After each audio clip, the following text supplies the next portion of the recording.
जाने से पहले मजमूई रवैयों पे बात हो रही थी और माशरे में जो खलफिशार है, लेकिन आते बात सियासियात की तरफ भी गई और जहाँ पे आपका उनकी पार्टी का ये इसरार है कि डायलॉग्स भी होने चाहिए, गुफ्तगू को आगे बढ़ाते हैं। क्रिमिनल से डायलॉग कैसे होंगे आप? मतलब एक में जो डाकू है उससे हम ये कहें कि कानून उसको सजा ना दे, उससे डायलॉग कर? उससे देखिए, मैं आपसे कह रहा हूँ, आप से डायलॉग कर, फलस्तीनी कर रहा है, क्रिमिनल्स हैं वो, स्टेट एक्शन के।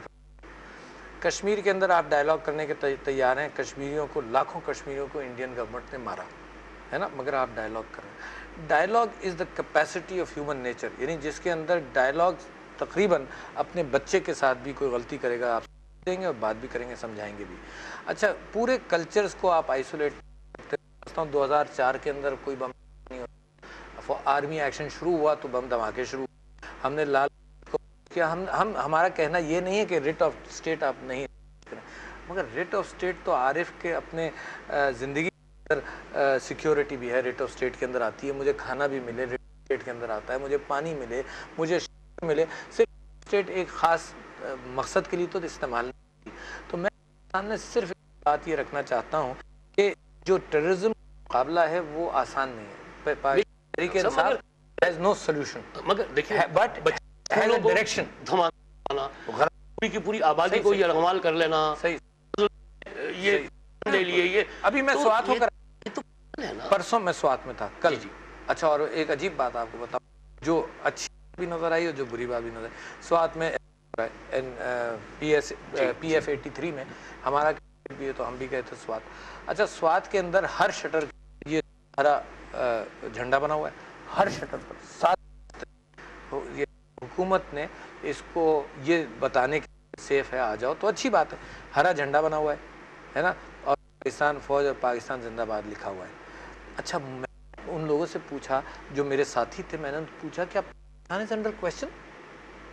अच्छा, दैट अलार्म मी, मतलब इट वाज गुड स्ट्रेटजी कि आपने रंगमंग कर दिया, मगर अब पाकिस्तान जिंदाबाद वहां पर लिखें तो जरूर बात है, मगर इतनी हर शटर, हर दीवार, हर, यानी मैं खास 400-500 तो मैंने दुकानें और शटर देखे होंगे लिखा।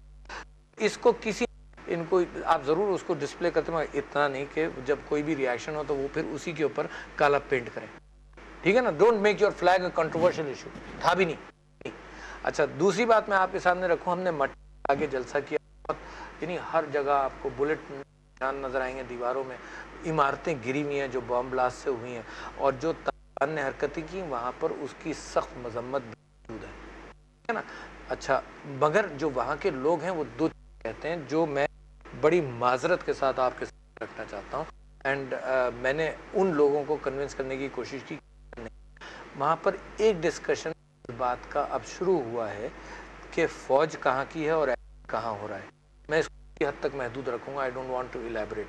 अच्छा, ये मैं चाहता हूँ पाकिस्तान के अंदर ये डिस्कशन कभी ना हो, क्योंकि फ़ौज भी अजीज है ना, और पाकिस्तान का एक एक फर्द हमें अजीज, चाहे वो बलूचिस्तान में कैफियत हो, बलूचिस्तान में भी पाकिस्तान चैलेंजिंग एथनिक बेस सोच होगी, मुझे परेशानी बहुत होगी। लिहाजा मेरा फ़र्ज़ ये है कि इन मामलात को पढ़ा रहे, मगर इशारे काफ़ी हैं सोच वालों के लिए कि ऐसा होना नहीं चाहिए।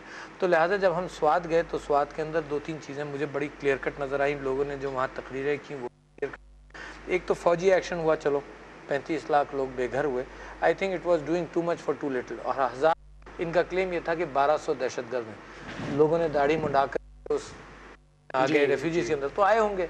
तो हमारा सिर्फ ये है कि जो इंस्ट्रूमेंट फ़ौज के पास है, द एंटी दहशतगर्द, वो इंस्ट्रूमेंट बहुत भारी है, उसको इस्तेमाल होना चाहिए, प्लानिंग से होना चाहिए, लिमिटेड एक्शन से होना चाहिए, एक बात। दूसरी बात ये, डैमेज इज़ वेरी डैमेज है ना, नुकसानदेह बहुत है। जो स्टाइल करता है ना कि एक आदमी को मारने के लिए सारी बिल्डिंग गिरती है, उसमें लोग मरते हैं, उससे लोग बदला लेते हैं, दूसरी बात। तीसरी बात ये कि स्वात से निकलने के बाद हुकूमत को चाहिए, मैं मशवरा दे रहा हूँ, देखिए अपोजिशन आइडियाज़ के एतबार से होती है, मशवरे के एतबार से होती है। मैं हुकूमत को ये मशवरा दे रहा हूँ कि स्वात से जब हम निकल आए हैं, कर लिया, लोगों को हमने रिहेबिलिटेट करना है, तो लोग वहाँ बड़ी रिजेंटमेंट है उनमें 2-3 चीज़ों की। एक तो ये कि रिहेबिलिटेशन इज स्लो, दूसरे ये कि उनकी बुनियादी डिमांड जो थी, जिसको ने हाईजैक किया था, वो डिमांड थी इंसाफ की, सही, काजी कोर्ट्स की थी, जो कुछ भी था उस पर हुकूमत ने उनसे 92 में भी माहिदा किया, जो वो भी इम्प्लीमेंट नहीं हुआ। सूफी मोहम्मद के साथ भी माहिदा किया, तो सूफी मोहम्मद के अंसर को निकालने, तालिबान को निकालने, मगर माहिदे के कुछ डिटर्मिनेंट्स थे जो उस माशरे के लिए थे, उसको इम्प्लीमेंट। तो अगर ये फौजी एक्शन के बाद ये काम नहीं हो तो हम इनको पाकिस्तान के ख़िलाफ़ खड़ा कर सकते हैं। हम चाहते हैं कि ना खड़े। तो हमारा अप्रोच है टेररिज्म के, हम समझते हैं इंटरनेशनल इशू है ना। अमेरिका अपने मुल्क में कहता है कि काला जो है वो जुर्म करेगा तो उसको सज़ा दो, मगर उसकी आबादी में जाकर वो अवामिल पैदा करो कि काला उस तरफ राग़िब ना हो। ये सोच तो मतलब आप डायलॉग जो है वो आबादी से करना चाह रहे हैं, तो आबादी तो आप कह रहे हैं कि आपके साथ ही है। आपने, मैं आपसे एक सवाल कर रहा हूँ, 3 आपने तालिबान पकड़े हुए, उनको किसी अदालत में पेश किया आपने? क्यों नहीं किया? अदालत में पेश करो तो बात कुछ निकले, कुछ निखरे, कुछ मुझे और आपको पता चले कि जिसको पकड़ा था इसका रोल क्या था। मैं और आप तो टोटली कंफ्यूज्ड है। अब मीडिया के ऊपर मैं उंगली ये उठा रहा हूँ आपके ऊपर कि आप इसको इन्वेस्टिगेट करेंगे। भाई किसी तालिबान से आप भी तो सुनो तो सही, मैं तो सुना भी नहीं है कि तालिबान क्या चाहता है। हमारी तो रसाई नहीं है ना। अच्छा, वो जो 3000 पकड़े में क्या करेंगे? उन एरियाज में रिपोर्टिंग नहीं, आपको वहां तक जो 3000 जो पकड़े, मिसाल 4000 पकड़े, 4000 से क्या रिपोर्ट आ रही है, किसको पता चल रहा है, कौन तो ये तो हमारे आप उनको ट्राई करें या मिनिस्ट्री को चाहिए कि अच्छा उनको ट्राई करो, उनका आपके शहरी हैं, पाकिस्तानी तो है ना जो पकड़े ठीक है ना, उनको ट्राई करो, उनको कोर्ट्स के अंदर प्रेजेंट करो, उनको वकील कराओ, उनकी बात सही। ये तो ह्यूमन राइट्स की वायलेशन जो अमेरिका ने किया कि ग्वांतानामो में भेज दिया ताकि वो एक वैक्यूम में एग्जिस्ट करे, ना अमेरिकन कानून अप्लाई हो ना इंटरनेशनल कानून अप्लाई हो, तो आप क्या कर रहे हैं भाई? हमें समझ ही नहीं आएगी अगर आप ट्राई नहीं करोगे तो मुझे क्या पता यार कि किसको कैसे पकड़ा हुआ है आपने। अब ज़रा सा और थोड़ा सा कंफ्यूजन है ना। बिल्कुल सही, मुल्क की सियासत की तरफ और आते हैं जनाब।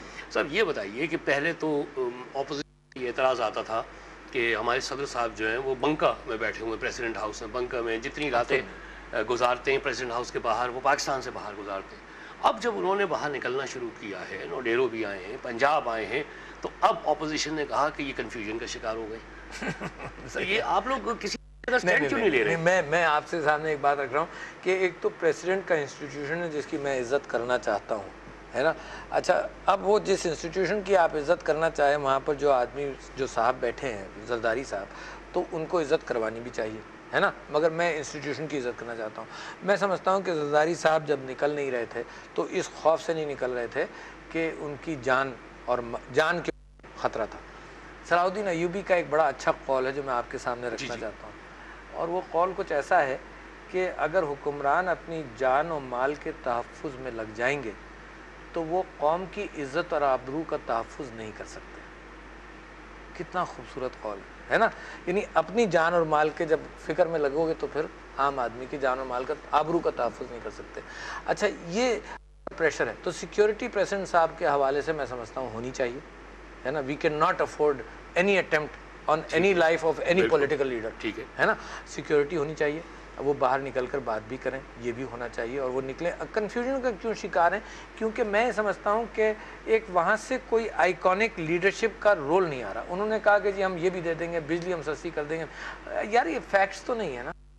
यानी अगर आप मुश्किल में फंसे हो तो अपनी मुश्किल का इजहार करो, डिलीवर तो करने दीजिए, टाइम तो दीजिए डिलीवर करने का। एक आदमी मुल्क का सदर होकर आवाम के सामने सारा ये कर रहा है कि मैं बिजली भी दूंगा, रोजगार भी दूंगा, सब, तो उसको डिलीवर करने का टाइम तो दीजिए। मैं मरना आप लोग टाइम नहीं दे रहे। मैं मरना जाऊँ इतने अरसे में। नहीं खुदा आपको जिंदगी दे जितनी देर, क्योंकि देखो गरीब का तो बहुत ही ख़राब हाल है। यानी मैं आपसे अर्ज़ करूँगा और मैं लोगों से कहूँगा कि ज़रा इस बात को समझने की कोशिश करो कि मैं आपसे एक छोटी सी मिसाल देता हूँ औरतों के एतबार से। जो इस मईशत ने औरतों के साथ हशर किया है वो बहुत तकलीफ़ देह है। आप शायद वाकिफ़ हो कि तकरीबन 22% औरतें जो हैं वो, यानी स्टार्टिंग फ्रॉम 13% इन 1970, जो 2008 के फिगर्स हैं, तकरीबन 22% एम्प्लॉयमेंट होती है। 78% मर्द होते हैं, 22% औरतें, है ना। और ये फिक्र बढ़ना चाहिए। जब ये जो इकोनॉमिक स्ट्रेस आया उसमें क्या हुआ? उसमें ये हुआ कि ये हिंदू कल्चर के अंदर तो हम सुनते थे कि ऐसा हुआ है जो जहाँ लड़की की पैदाइश और लड़की की परवरिश में उनको सिक्योरिटी, ये एहसास होता था कि लड़का तो ज़्यादा अच्छा है। हिंदू, यहीं पर रुक जाऊँ, मैं इंडियन कल्चर की बात कर रहा हूँ। हिंदू मज़हब के अंदर है या नहीं है, मगर इंडियन कल्चर के अंदर इस्लाम भी इसी का मुकाबला करने के लिए आया था। अब पाकिस्तान के अंदर जो स्टेटिस्टिक्स हैं वो ये कहती हैं कि बच्ची जो है उसको कम खाना मिलता है, लड़के को ज्यादा मिलता है। ये पाकिस्तान की बात कर रहा हूँ जी मैं। अब है कितना तकलीफ दे यार, बेइंतहा तकलीफ।